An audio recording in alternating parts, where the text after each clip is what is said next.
It was only a matter of time before all of these cuts would come back and take their toll on the Republican Party and the Mr. and Mrs. And that time is right now. If there's one group of Americans who Republicans claim to care for but don't, it's the American farmer. Promises were made, promises weren't kept, and people are pissed. But some folks who aren't feeling Trump's optimism right now are American farmers, and they are stuck in the middle of all of this. Frank, who did you vote for president? Mr. Trump. Right? Trump. Mr. Trump. If the election were today, Frank, would you vote for Donald Trump? No way. Couldn't happen. No. You voted for President Trump. So now, in this moment, you say you're in a free fall. What is your message to him? So I'm off the Trump train. Where I'm going for now is I got to protect my business. A wheat farmer who says he's lost $400,000 since Trump took office. I think there was a lot of people who voted for him that want to stay loyal to him, but it's going to get to the point where financially, if it's between supporting the president or losing your family farm. You voted for the president? Yes, I did. And do you support these policies which might be hurting farmers like you? Right now, we're the ones that are taking the hit. I think he's sort of backstabbing the main people who got him into office in the Midwest, and he just left us down. When Trump promised to help farmers and then Musk started cutting everything he could lay his hands on, it revealed everything you need to know about Trump. I don't care about you. I just want your vote. I don't care. American farmers are in big trouble. In the last century, the number of farms have dropped 80%, from close to 7 million to under 2. But that's not good enough for Doge. The U.S. Department of Agriculture has frozen some funding for farmers as it goes through a sweeping review, despite these assurances from Trump that programs helping farmers would not be affected in the government overhaul. But they are. He lied. Add bird flu's effect on beef and poultry, and you have a lot of people in a lot of trouble. So if this story was taking place somewhere in Central Asia or in Africa, the United States media, the United States State Department, international institutions would likely refer to this as a coup. Why does this billionaire need to know this information?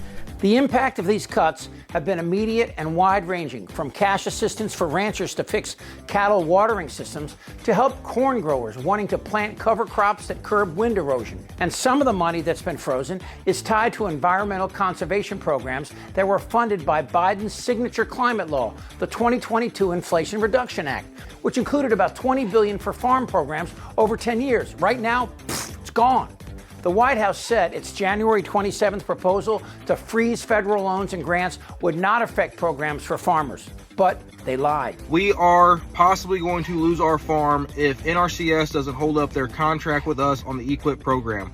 So the reason that they're not able to hold up the contract is our EQIP program, which is cost sharing on fences, waters, a well, and some seedings, was funded by the Inflation Reduction Act. Because of the executive orders, there's a pause or a freeze on the funding through the Inflation Reduction Act, and they're not able to pay out on the stuff that we completed or anything going forward.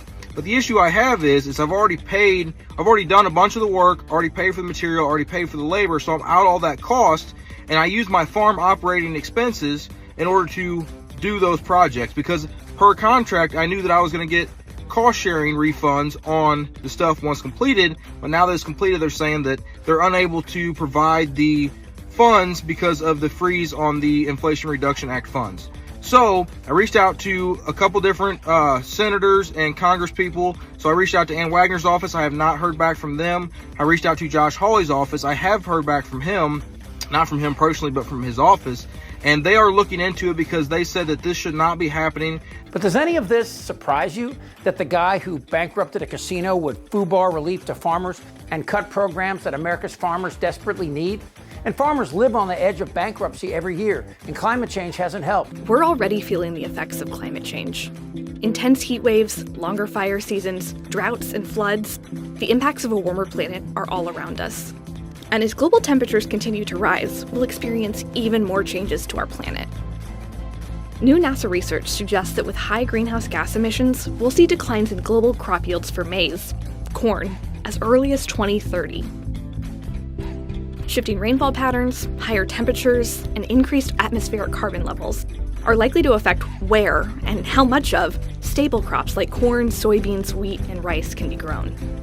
By 2069 through 2099, global corn crop yields could decrease 24%. And while scientists and people who can tie their own shoes understand, Trump's cavalcade of stupid marches on. This earth warming and carbon is actually healthy for us. We've already warmed 1 degree Celsius, and do you know what's happened since then?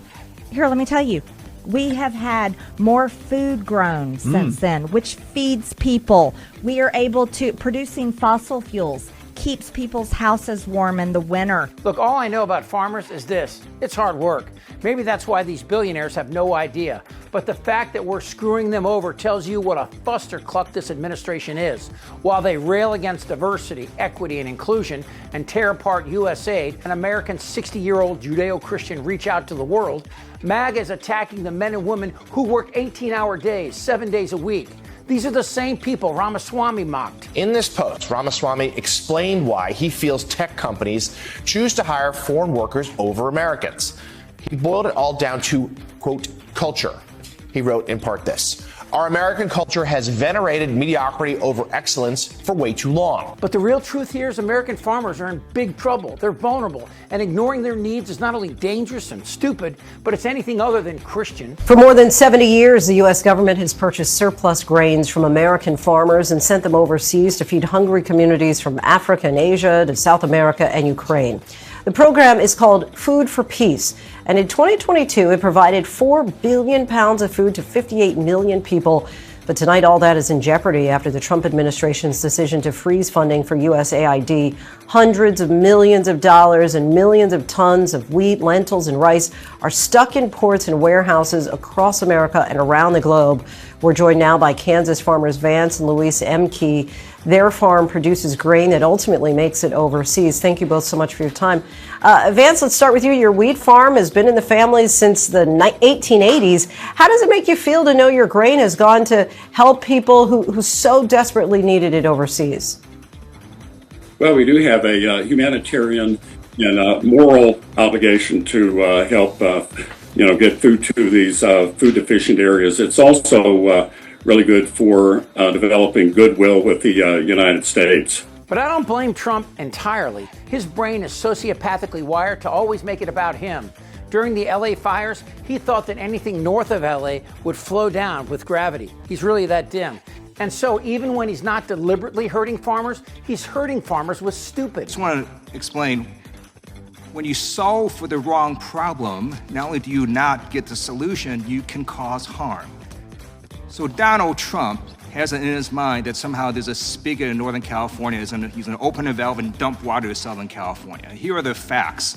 Southern California's reservoirs are at near record levels when this fire happened. Didn't matter because Donald Trump then ordered the Army Corps of Engineers to release over 2 billion gallons of water that almost flooded farmland, if not for the local water districts that pushed back. But guess what? This water was saved for the farmers for the summer season when they needed the water. And so the president wasted all this water that isn't even reaching Southern California. It's going to evaporate for a PR stunt. So this was a harmful, ludicrous action to solve for the wrong problem. Tariffs. To me, I think it's the most beautiful word in the dictionary. More beautiful than love. Last week, the American Farm Bureau said, and I quote, "We support the goals of security and ensuring fair trade with our North American neighbors and China. But unfortunately, we know from experience that farmers and rural communities will bear the brunt of retaliation." And of course, they will. My favorite word. Tariff!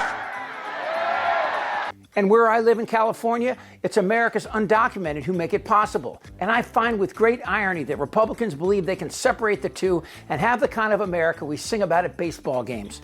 While Trump's idiot stable of fusterclucks dismantle the guardrails, America's in possibly the greatest danger since the Cold War. But at the end of the day, the glue that holds the nation together isn't Amazon or Tesla or iPhones made in sweatshops in China. It's the food that comes from our nation's farmers, who are finally beginning to understand that liberals, well, they ain't the enemy. Damn right. I'm as mad as hell. Whether the women like it or not. Suck my fat one. And this guy's personal life is a total disaster. Trust me. Shut the fuck up, Dan. Who's with me? Oh, yeah, the lie. Indictable. Out of sheer morbid curiosity, I'm allowing this freak show to continue. I don't want to talk about this stuff. Am I wrong? Yes. Tick tock. You're in a lot of trouble, Donnie. I think he's crazy. I'm Chip Franklin.